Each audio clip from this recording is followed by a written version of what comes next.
और भगवत प्राप्ति में क्या आवश्यक है।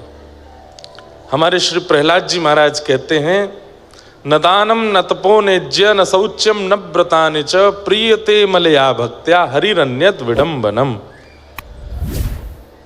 ठाकुर जी दान से मिलेंगे, केवल दान करते रहो पूरे दिन, सुबह ये दान, दोपहर वाले सत्र में ये दान, रात्रि में सोने से पहले ये दान, नहीं मिलेंगे।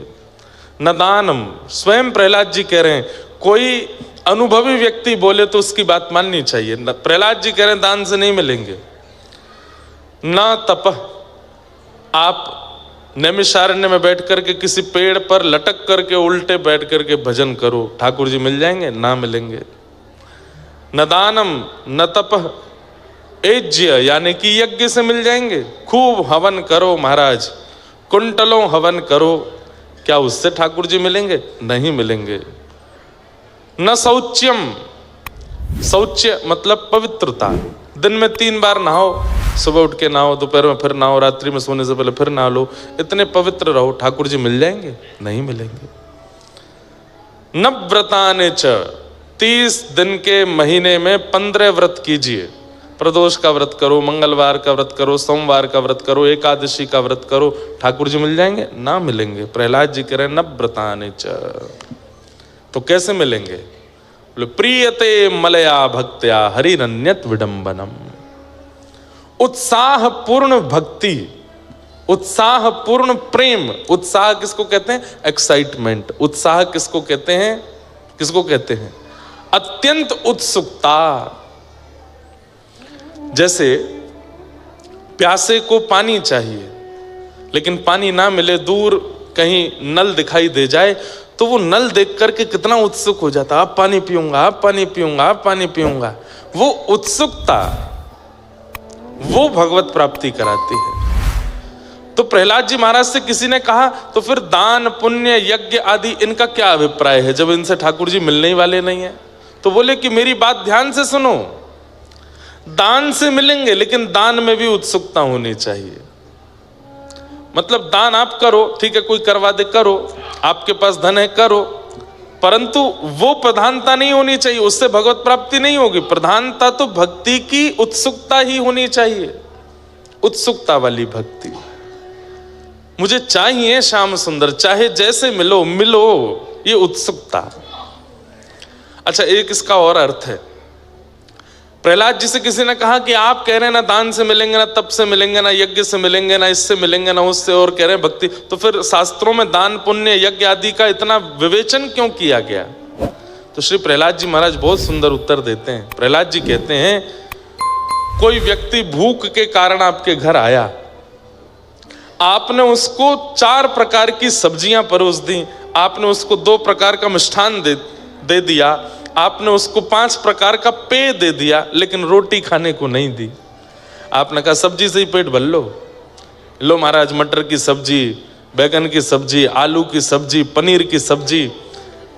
बजरंगदास जी महाराज बोले हमारे घर आना महाराज जी प्रसाद पाने। मैंने कि ठीक है।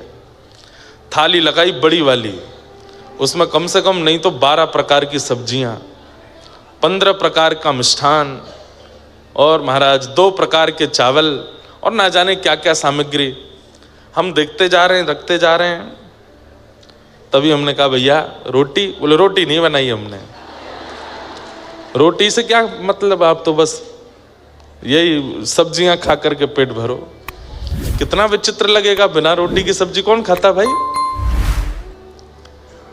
ठीक वैसे ही श्री प्रहलाद जी महाराज कह रहे हैं, बोले दान पुण्य यज्ञ हवन आदि आदि ये जितने भी साधन हैं, ये सब तो सब्जियां हैं, लेकिन मैं श्याम सुंदर का हूं, श्याम सुंदर मेरे हैं, ये प्रेम लक्षणा भक्ति रोटी है। जब तक रोटी नहीं परोसी जाएगी ठाकुर जी को, आप कितनी भी सब्जियां पवाते रहो, ठाकुर जी राजी नहीं होंगे। हाँ, कोई बहुत भूखा व्यक्ति आया, आपने भले ही 5 प्रकार की सब्जी नहीं दी, आपने कहा भैया सब्जी नहीं है पर हाँ 4 रोटी रखी हैं, आप कहो तो हम गुड़ दे दें, नमक दे दें, मिर्च दे दें। बोले आप रोटी ही दे दो, हम गुड़ से खा लेंगे, नमक मिर्च से खा लेंगे, और कुछ नहीं मिले अकेली रोटी खा लेंगे, आप रोटी दे दो, क्योंकि पेट भरने की सामर्थ्य उसी में है। ऐसे ही नाथ की, ठाकुर जी की जो प्रेम की क्षुधा है उसकी निवृत्ति तो भक्त के प्रेम भक्ति से ही होती है। बाकी के साधनों से ठाकुर जी ठीक है, वो उनको राजी करने के लिए, आकर्षित करने के लिए, एक्साइटेड करने के लिए, ठाकुर जी की मेहमान नवाजी में और बढ़िया करने के लिए इतना सब आप प्रस्तुत करो, यज्ञ भी करो, दान भी करो, तप भी करो, व्रत भी करो, लेकिन चित्त में यदि प्रेम लक्षणा भक्ति नहीं है तो ठाकुर जी राजी नहीं होंगे। प्रियते मलया भक्त्या, ध्रुव जी महाराज को 4 महीने के भजन से ठाकुर जी मिल गए, तो कई संतों ने तो कमंडल फेंक दिए, बोले हम यहाँ 1000 साल से बैठे, हम बाबड़े हैं, 100 साल हो गए हम अपना घर बार छोड़ के बैठे हैं, हमको नहीं मिले, और वो राजा का बेटा उसको 4 महीने में मिल गए ठाकुर जी। तब नारद जी महाराज प्रकट हो गए, और प्रकट होकर के नारद जी ने एक कथा सुनाई। बोले 2 भक्त एक साथ गए भजन करने के लिए, मैंने ठाकुर जी से कहा 2 भक्त एक साथ आए हैं, आप कब कब किसको मिलने वाले हो बताओ।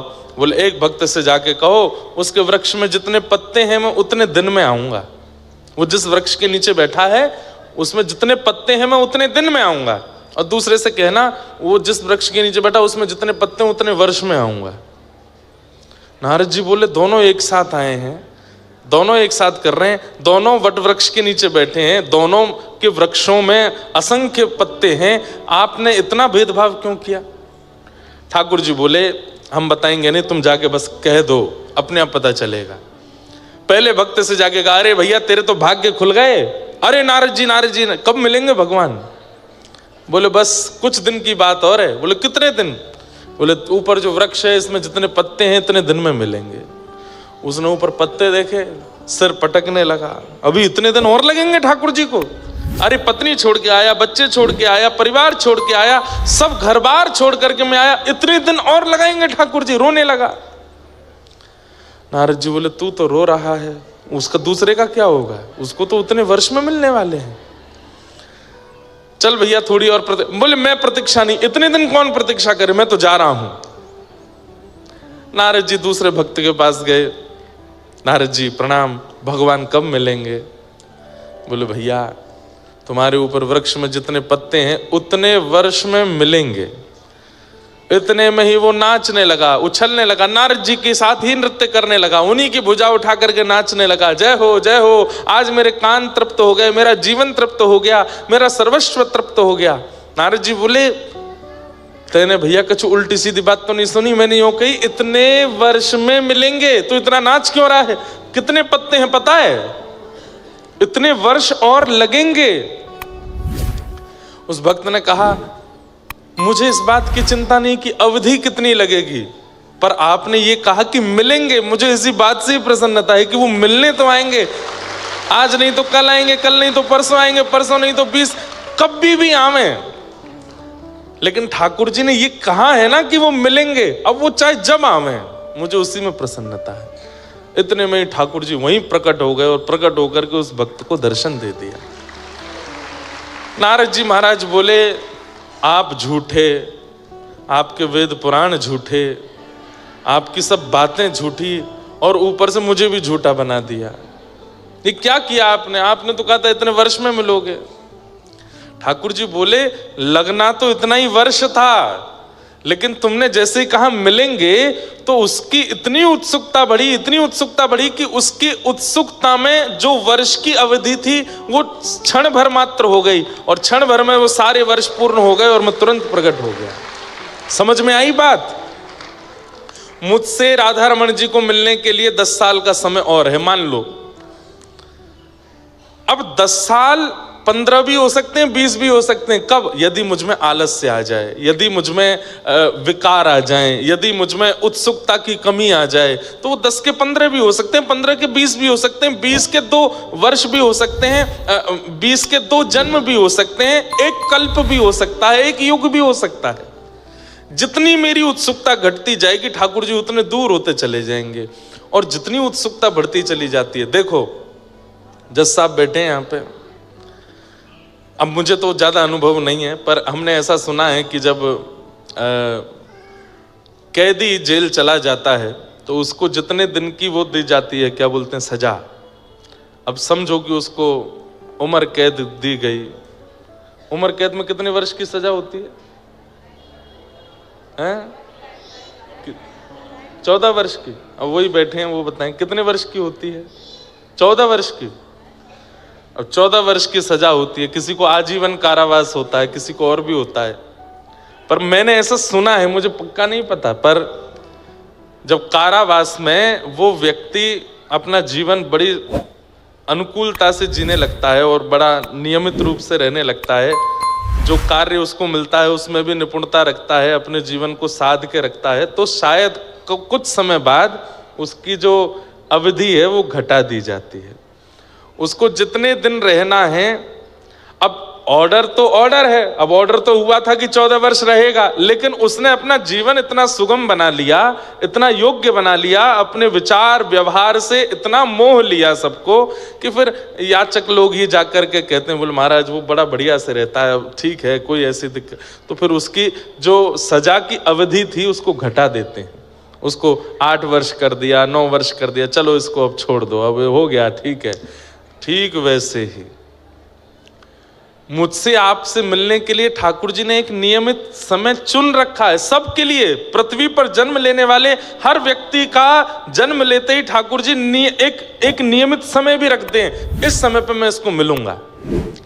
लेकिन हमारे कर्म या तो उस अवधि को बढ़ा देते हैं या उस अवधि को घटा देते हैं। वो बढ़ते ही जा रहे हैं, हमारे घट नहीं रहे मेरे और आपके, क्योंकि हमारे कर्म, विचार, व्यवहार, स्वभाव पवित्र ही नहीं है। संसार एक कारावास है। हम आप सब लोग यहाँ नियमित रूप से रह रहे हैं। कारावास के भी नियम होते हैं, यहाँ के भी नियम बनाए गए, पर उन नियमों से विपरीत चल करके जब हम इस कारावास रूपी संसार में रहते हैं तो क्या होता है, जब नियम का उल्लंघन करता है तो और ज्यादा अवधि बढ़ा देते हैं, और 5 साल रखो इसको यहीं पे, और इतने दिन तक इसको यहीं रहना है। तो ठीक उसी प्रकार भैया, उत्सुकता जिसमें अधिक होती है उसको ठाकुर जी मिलते हैं।